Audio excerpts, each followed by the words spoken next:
What's good, YouTube? Welcome back to my channel, man. Hey, we back with a new reaction, man. I was scrolling and I seen something interesting, so I'm gonna get straight to it, bro. It says why old cartoons are getting revived. I don't know if y'all seen it, but Amazing World of Gumball got revived. Shit, iCarly got revived. What else? They probably bring them a whole bunch of new shit.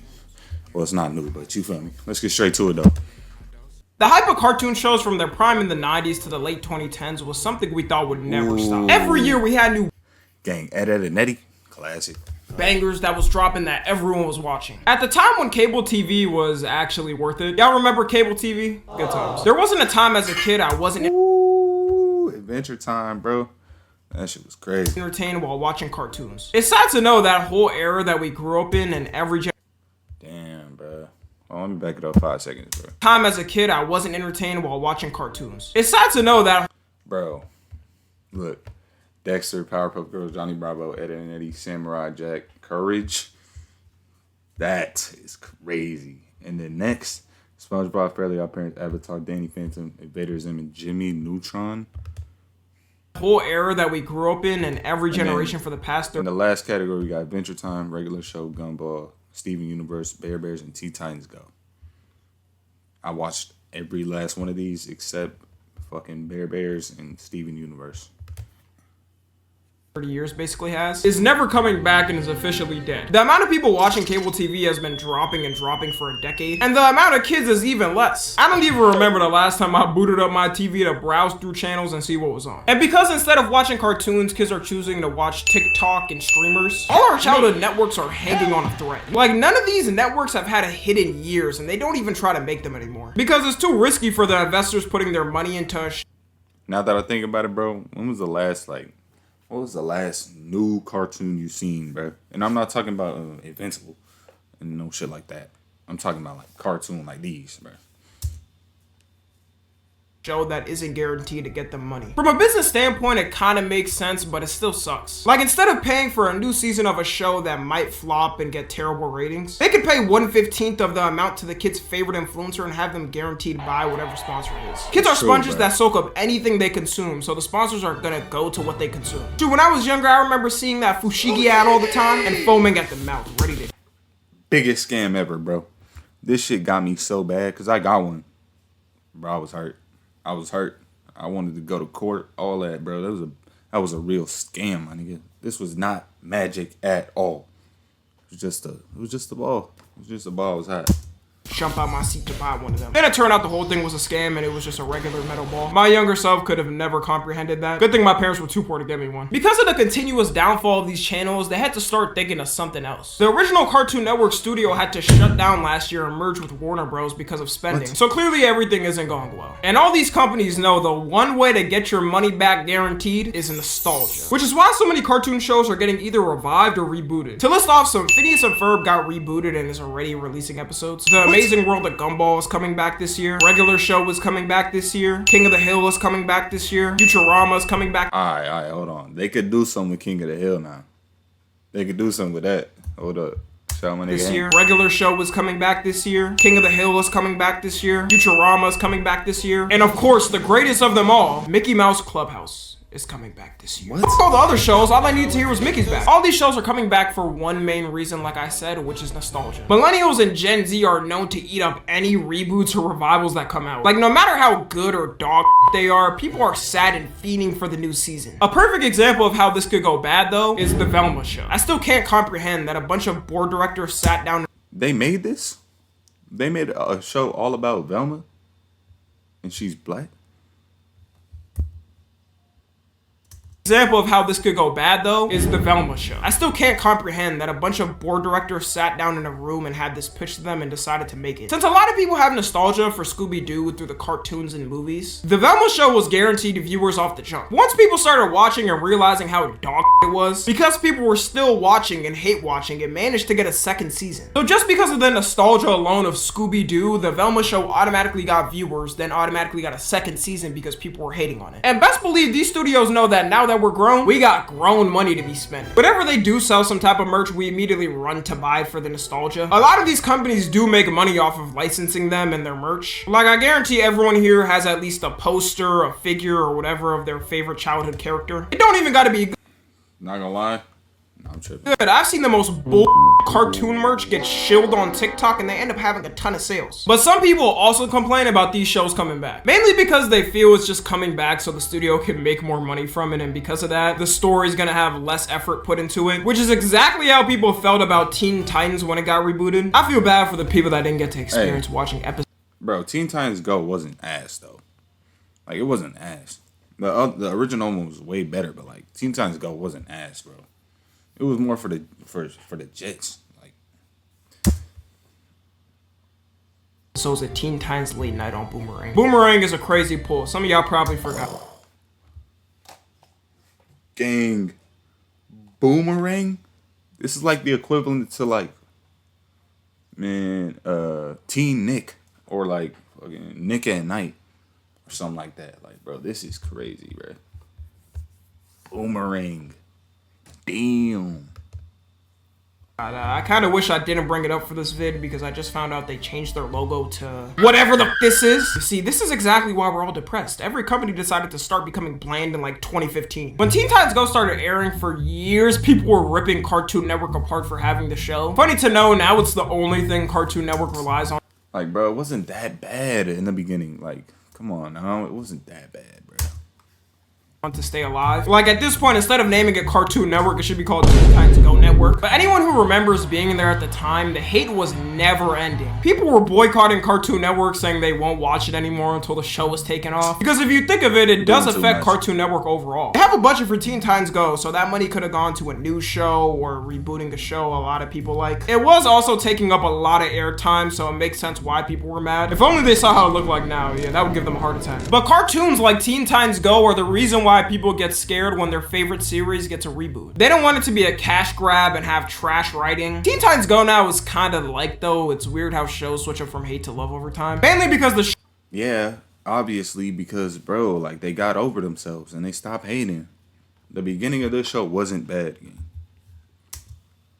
show had so many memeable moments and funny moments, like it never took itself serious. But at the time, it was getting hate for that exact thing. Like, the original Teen Titans was super dark. Also, people get scared because some of these studios are complete scumbags. These studios will just start a reboot without the permission of the original creator, because as long as they own the copyright, they can do whatever they want with Shout it. out Like with the D.O. Shout Powerpuff out Girls D.O. 2016 reboot, if you even knew that was a thing. The Powerpuff Girls reboot came out in 2016 and immediately got trashed on. But where have I been? Where have I been, bro? I never seen this. I didn't see the Velma one. I didn't see this. I ain't been paying attention to none of this. Reboot, if you even knew that was a thing. The Powerpuff Girls reboot came out in 2016 and immediately got trashed on. It had this one weird controversy that probably should have shut down production immediately, where one of the writers put a character that looked exactly like him in the show as a love interest. Jared! Hi! Wait. Freaky ass nigga. Freaky ass. He put his ass in the show to pull one of the Powerpuff Girls. Nah, this nigga insane. He's insane. He's insane. He's out of it. Exactly like him in the show as a love interest. Jared! Hi! Wait, we don't have study group today. Oh, actually, I'm here to see Bubbles. We're gonna go over our lines together. You and Bubbles? Together? Uh-oh. That's right. A Powerpuff Girls writer made an OC of himself, put it into the show, and had him fall in love with Blossom. A lot of these show writers really be freaks, but virtually nothing gets done to them because they're behind the scenes. It's mainly the creator that gets blamed when something like this happens. You can't tell me this is just a coincidence. That character in the show looks exactly like the writer, and is even voiced by him. They also added a fourth Powerpuff Girl, which didn't get good reception. She was supposed to be their long-lost older sister, and she was black, so That's why they added her.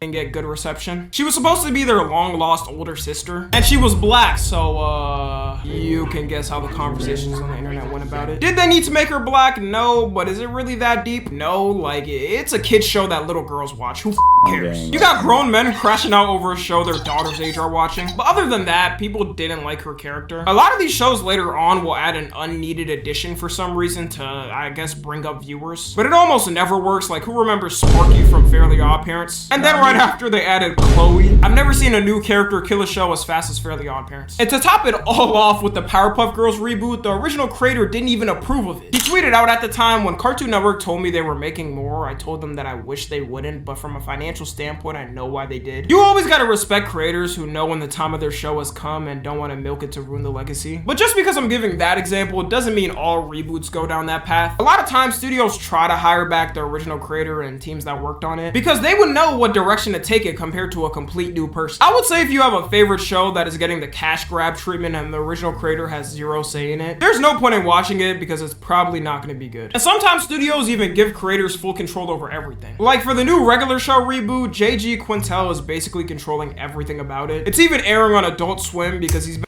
See, bro, this could be solid, bro. Cause I know, like, everybody I know, they like regular show, bro. So this could be good, bro.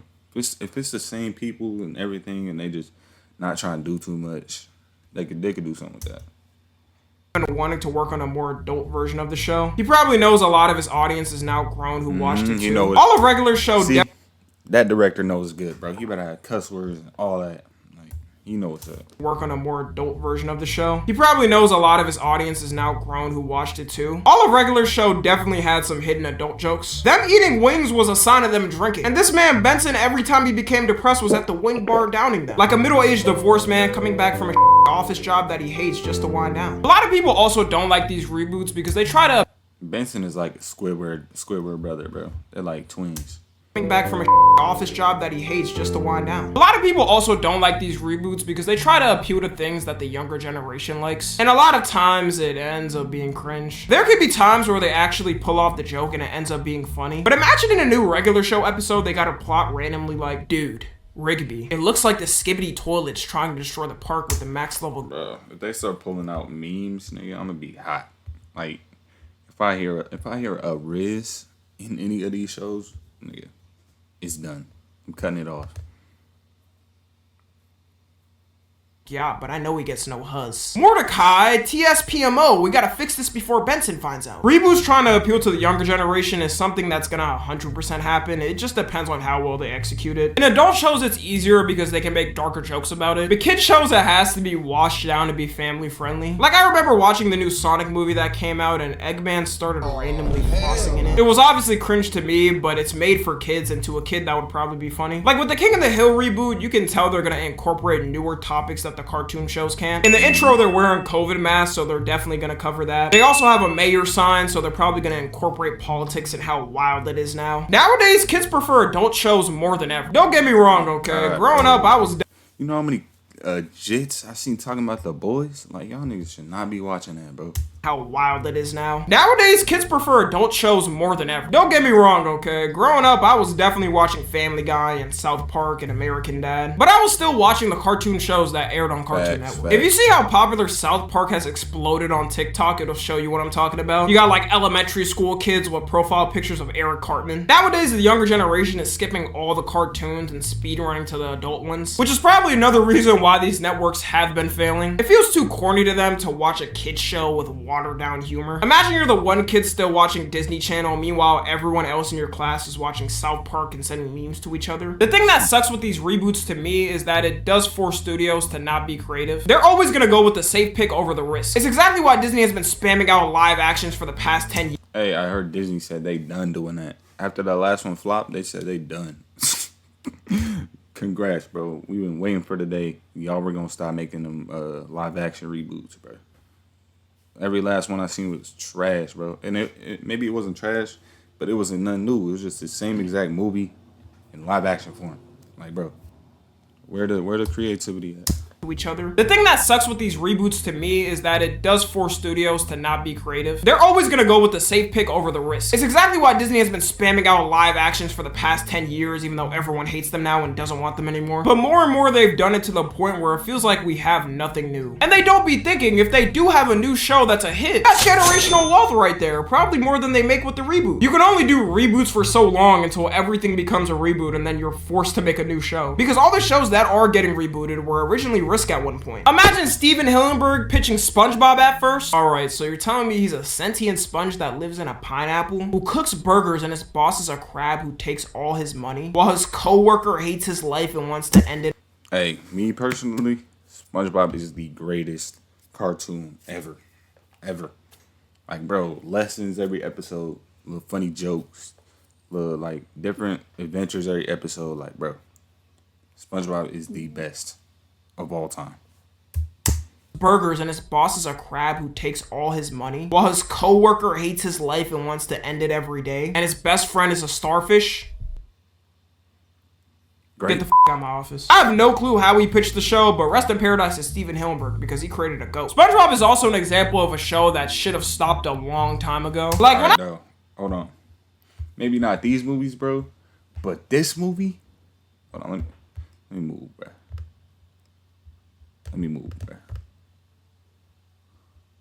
This movie, the first SpongeBob movie was a classic.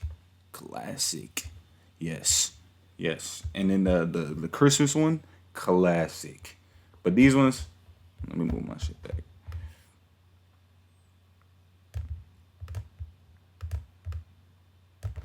But these ones, nah. I found out there was 3 movies released after the original, with the 4th one coming out, I damn near punched a wall. Who was asking for all these SpongeBob movies to be made? Hold up, Ice Spice cast to join a new upcoming SpongeBob movie. They trying to get some bread. They know what's up with Ice Spice. They trying to get that bread. She probably gonna be Sandy though. Real rap.